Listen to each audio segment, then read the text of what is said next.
Здравейте и добре дошли в разказите на учебен център Info България. Днес наш гост е госпожа Десислава Пометкова, учител по немски език при нас.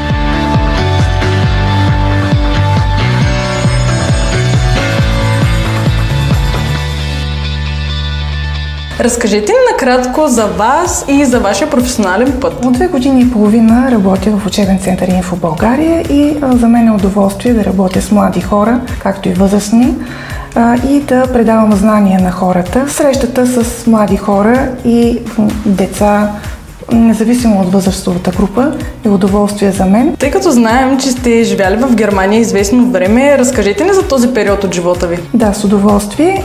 Замина 1999 година желанието да уча в университет и да продължа да работя или в Германия, или в България, в зависимост от момента и от ситуацията.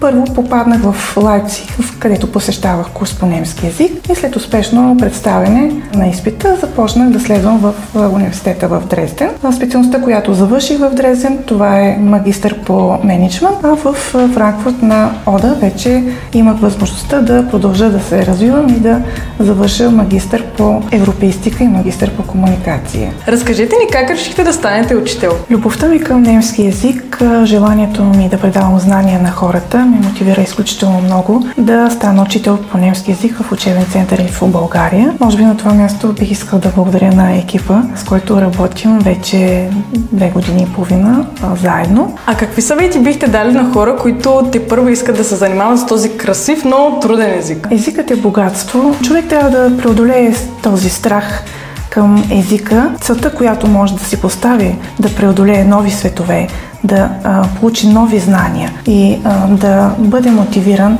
да се развива в дългосрочна перспектива, е едно богатство за всеки. А какви методи използвате, за да разнообразявате това трудно обучение понякога? Използваме интерактивни методи. Мога да ви покажа тук имаме игра на глаголи, падежи.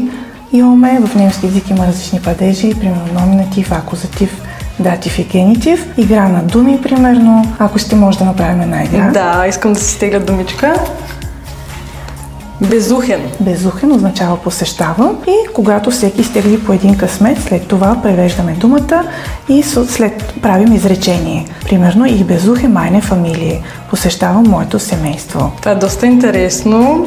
Бих искала и аз да го пробвам, тъй като и аз смятам да се записвам на немски език. А как всъщност преминава един ваш час по немски език? Един примерен час по немски език започва винаги с игри при мен, с това да се разчупи обстановката и самите курсисти да са мотивирани в самия час, да се отпуснат, да имат тази енергия и желание да учат немски език, като, например, имат заданието в часа, когато вземаме урока за рецепти и шопинг, да подготвят съответната рецепта и по този начин отнесат кулинарията към немски език и да научат много нови думи, изрази и да са още по-мотивирани в часовете. Споделете ни някоя забавна или запомняща се случка за вас. Спомням си, примерно, за една весела група от курсисти, които завършиха А1-1. Ме изненадаха с един букет цветя и ме впечатлиха с тяхната благодарност, която изразиха към мен.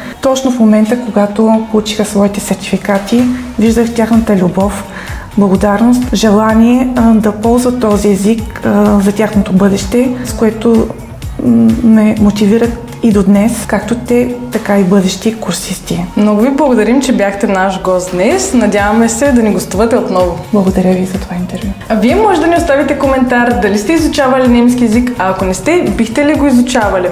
Това е нашият YouTube канал, към който може да се абонирате и да натиснете камбанката, за да не пропускате най-новите ни видеа в проектите.